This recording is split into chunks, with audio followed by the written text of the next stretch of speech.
There is a moment in a man's life when he must stop. Stop waiting. Stop drifting.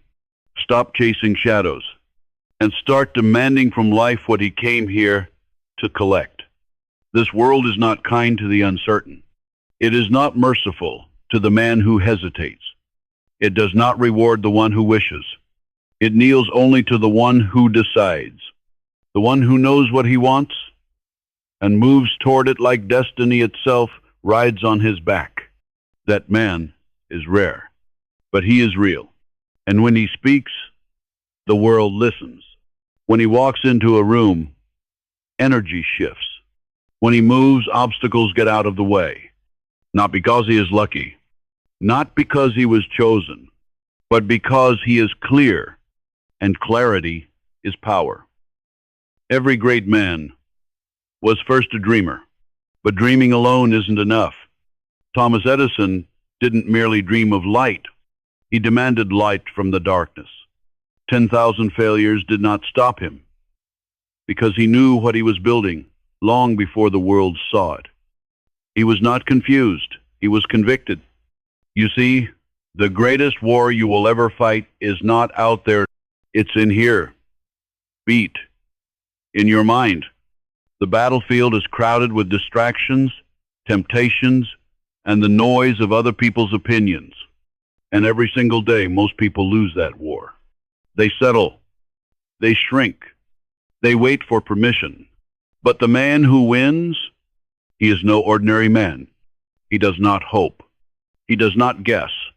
He decides what he wants, and in that moment, the universe starts arranging itself.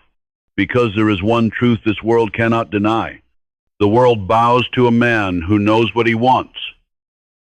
Indecision is a disease, and it spreads like wildfire. Look around. How many people do you see sleepwalking through their own lives, waiting for Friday, working for someone else's dream, terrified to choose? They don't fail because they're not capable. They fail because they never decided who they were. The man who waits for the right time will wait until he dies. The man who needs guarantees will die with potential still in his bones. Andrew Carnegie once said, "Put all your eggs in one basket and then watch that basket." That was not reckless advice. It was clarity. It was focus. And focus is the secret weapon of every titan in history. Because once a man chooses, everything changes. He moves differently, speaks differently. He becomes magnetic. Napoleon Hill called it the definite chief aim, a single, unwavering goal that shapes every decision, every thought, every move. It's the backbone of greatness. Without it, your mind is like a wild horse, strong, focused. With it, your mind becomes a weapon, sharper than any blade, more powerful than any army. The man who knows what he wants doesn't dabble. He doesn't jump from project to project. He sets the target and hits it or dies trying. Because when your aim is clear, your time becomes sacred. Your energy is no longer scattered. You don't chase opportunities. You attract them. And people notice. They feel your certainty, your presence. They can't explain it, but they're drawn to it. Because in a world full of wanderers, the man with direction becomes a lighthouse. If you study the greats, truly study them, you'll find something beneath their success. A burning desire, not a wish, not a would-be-nice, but a white-hot obsession. Henry Ford was laughed out of meetings when he said he'd build a car for the common man. They told him it was impossible, but he knew what he wanted, and no amount of laughter, criticism, or failure could turn that flame off. Walt Disney was rejected by over 300 banks when he pitched Disneyland. Imagine that. 300 voices telling him he was insane. But he kept showing up because he wasn't asking the world for permission. He was claiming his place in it. And that's the difference. Great men don't wait to be invited to the table. They build their own. But clarity alone is not enough. You must believe, even when the results don't show, even when no one claps, even when the nights get dark and the weight gets heavy. Faith is the ability to see the invisible and move as if it were inevitable. Lincoln had it when he failed in business, lost elections, buried his son, and still kept going, because something inside him whispered louder than the noise outside.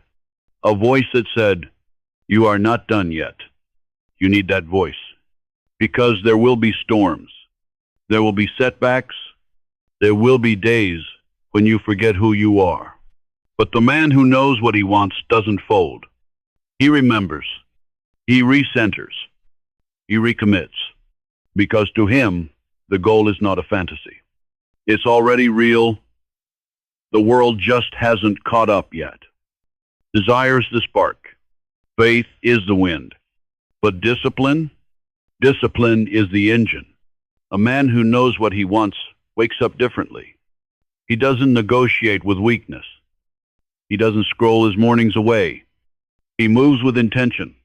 He understands that every rep, every call, every small win is compound interest on the life he's building. He shows up when it's boring. He shows up when it hurts. He shows up when no one is watching. Because he's not doing it for applause. He's doing it for a result. And results come to the man who keeps going. Success is not complicated. It is not mysterious. It is earned. One decision, one habit, one day at a time. Even a lion becomes weak if you cage him too long. Even a genius drowns if he's surrounded by doubt. The man who knows what he wants becomes ruthless about his environment. He doesn't waste time explaining his vision to people who can't see. He doesn't negotiate his value. He doesn't take advice from those who've never been where he's going. He surrounds himself with winners, with visionaries, with people who sharpen him, not dull him. Because proximity is power. And if you walk with lions, you will learn to roar. You weren't born to struggle. You weren't born to scrape by. You were born to create, to contribute, to live fully, not just survive. Wealth is not evil. It is the natural result of adding massive value with relentless clarity. You think Carnegie felt guilty about his millions? You think Jobs apologized for thinking different? Number. They understood that money is a mirror, a reflection of belief, value, and precision of thought. The man who knows what he wants doesn't chase money. He builds systems. He solves problems. He serves at scale. And the money follows him like a shadow. What you build will outlive you, or it won't. That's the truth. The man who knows what he wants lives with urgency but not anxiety. He knows time is limited, but his impact doesn't have to be. Disney is gone. Ford is gone. Hill is gone. But their words, their vision, their impact still move the world. And that is what it means to live on purpose. You don't just chase success. You become the type of man success cannot ignore. So decide. Not tomorrow. Not next year. Now, decide who you are. Decide what you came here to build. Decide what hill you are willing to die on. Because the moment you decide with absolute clarity, the moment you stop seeking approval and start standing on conviction, the moment you burn the boats and claim your place, that's when the world bows. Not to your charm, not to your status, but to the fire in your eyes, to your refusal to settle, to your clarity of purpose, to the undeniable truth that you know what you want, and that makes you unstoppable.